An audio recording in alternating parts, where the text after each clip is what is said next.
Welcome back mga kapitbahay! Ito na, matitikman na natin ang dish ni Miss Ruby Ruby. Pero, may napapansin ba kayong kakaiba sa amin ngayon? Meron ba? Ito. Ayan. Sa mga nasa ulo namin ngayon, ito ay mga action words, kumbaga. Kung ano po yung nakalagay dito sa ulo natin, bawal nating gawin. Kumbaga parang forbidden action. Kapag ginawa natin yung nasa ulo natin, Troy, ilabas mo! Ay, grabe Ang naman. panalo! Ayan. Ano ba? Ang dami ko pa naman forbidden actions. Okay, kain na po! Let's go po.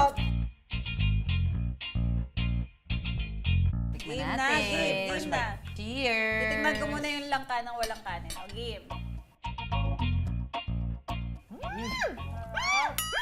Guys, nakita niyo po, yung ang lapot po ng gata, yung hindi nalalaglag yung gata, nakadikit. Yeah! Yun yung goal natin. Achieve! Kapit na kapit yung lasa ng gata eh. Ang sarap! Malambot! Naubo ko sa Nakain sobrang mo? anghang, pero ang sarap kasi mahilig ako sa manghang. Sarap mga kapitbahay. Try nyo to. Itong merong added crunch, Mm. for now lang to. Ito, yung may merong Special bubble. ang lutong Oh, bahay. Yes. Oh, Okay. yes. Kasi sabi ko, what will make it different dun sa dati kong mga niluluto? Version. Eto na, magkakwentuhan na tayo, kaya start na din ang ating challenge! Nakalabas na, Troy. Ikaw magbantay, Dapat lang, Ikaw oo. magbantay. O, sige. Excited na ako pumalo eh. Walang teacher-teacher Wala, dito, wala. Okay, okay. Kumanda ka. Miss Ruby, kwentuhan niyo naman kami. Bago daw po kayong pumasok sa TV at sumabak sa mga aktingan sa TV, nag-umpisa kayo as stand-up comedian. Yeah. Totoo po yun. Dun po sa pag-stand-up comedy ninyo, nabuo na po yung screen name yung Ruby Ruby. Yes. Sino po nagbansag nun? Ito na eh. Uy, bakit? Tayo dyan. Ginawa mo yung ano ba forbidden action eh. Di ba may sige, game? makukuha ko. Ano yan? Okay, okay. Prior to, Po, no? Pag nagpupo ako, no? Sige! Pag nagpupo, yun no. Diretso! Diretso lang. Okay, Sorry. prior to magiging stand-up comedian, nagtrabaho ko sa ad agency. Ngayon, Okay. yung creative director namin doon, yung owner ng ad agency, sabi, Natatawa ako. Ruby, kapag nag-artista, kasi alam niya na yung arte ako, nag-artista ka, magandang pangalan mo, Ruby Ruby. Tapos sabi ko, bakit po Ruby Ruby? Kasi nga, Enero, Febrero, Marso. Doon nga po galing? Oo, sa kantang, yung folk song yun na Lubi Lubi. Doon po talaga? Oo, kasi nga Ruby yung real name ko. Okay. R-U-B-Y. Ano ba? Kanina pa kayo- Okay. R-U-B-Y. Tapos, Okay. ginawang R-U-B-I-R for dun sa halaw sa Ruby. Okay. Curious po kasi ako. Paano Okay. Oh. Paano naging adjustment yun? Di ba nagsimula? Tama. Paano yung naging adjustment nyo? Nagsimula kayo sa teatro. Okay. Or stand-up comedian and then nag-TV kayo. Yung theater experience na yun, nakuha ko yun nung nag-aaral ako sa Far Eastern University as a student. So, gumagawa kami ng mga stage plays. FPU pala kayo. Yes, so tapos nung nandun kami sa church, meron kaming parang gumagawa kami ng street plays, Okay, nagagano kami. okay.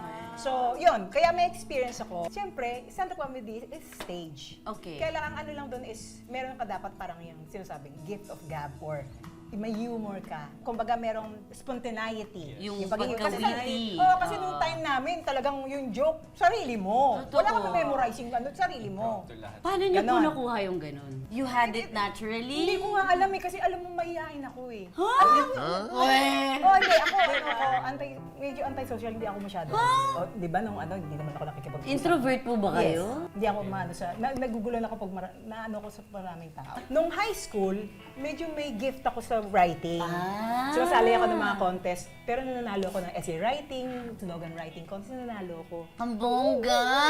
Nagsulat na po ba kayo ng script ninyong kayo ang umarte mismo? Oo, nung nasa sa mga bar, Kayo pag may mga dapat? special, Ayan. Oh. nung nagtatrabaho ako bilang isang comedian, Ay, tumatawag Tumatawid lang na.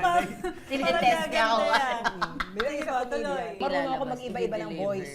Ipapasok, yun. Sample! Kunyari, batang babae. Okay. Pwede pong makahingi po ng taba ng baboy. Kasi po, favorite ko po to eh. Oh, ngayon, batang lalaki. Oh, paano? Ayoko nga. Matanda. Ay, tigil-tigilan yung pagkain ng mga...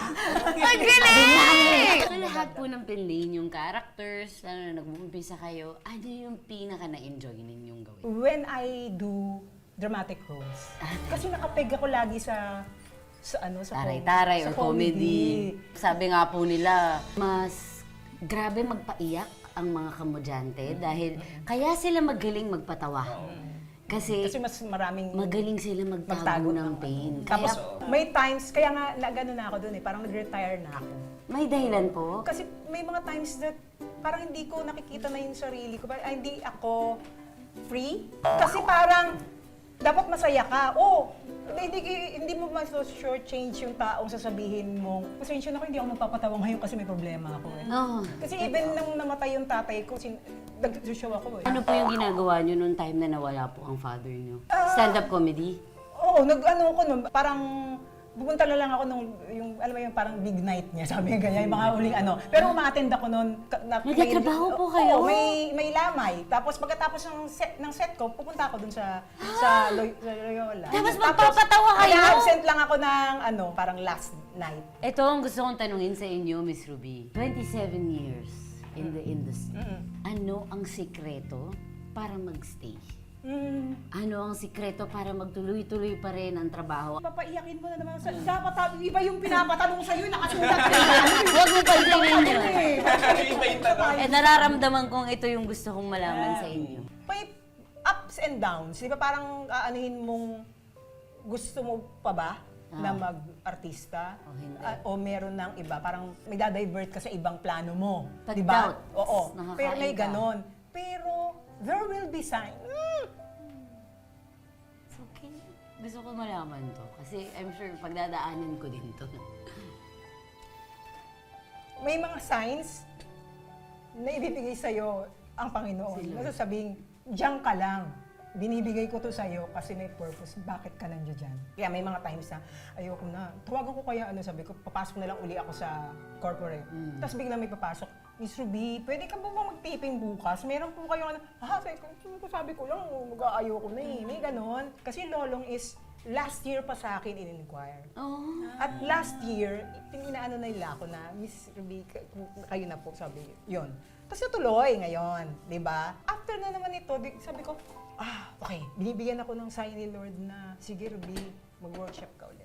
This January. Ang ano ko kasi is Ready, Act, Go I by Coach Ruby Ruby. Yan yung ano ko. love. Parang yun yung mission ko na, gusto ko silang turuan. Bakit ko gusto mag-share ng knowledge o na para mas Talent mapag-grow nyo. yung talent nila. Bakit gusto nyo i-share?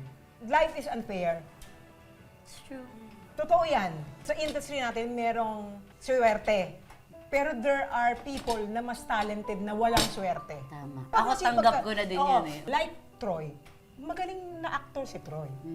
Pero hindi Kinilig. siya katulad ng mga ibang na nabibigyan ng pagkakataong umarte.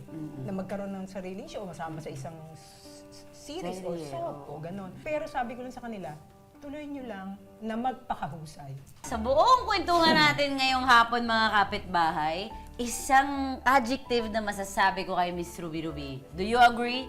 Sobrang generous. Yes, totoo yan. Isa sa mga mahirap ibigay, oras eh. Pero hindi siya madamot sa oras. At yan, isa sa mga traits ng magaling na teacher. Galing. Palakpakan kay Miss Ruby Ruby.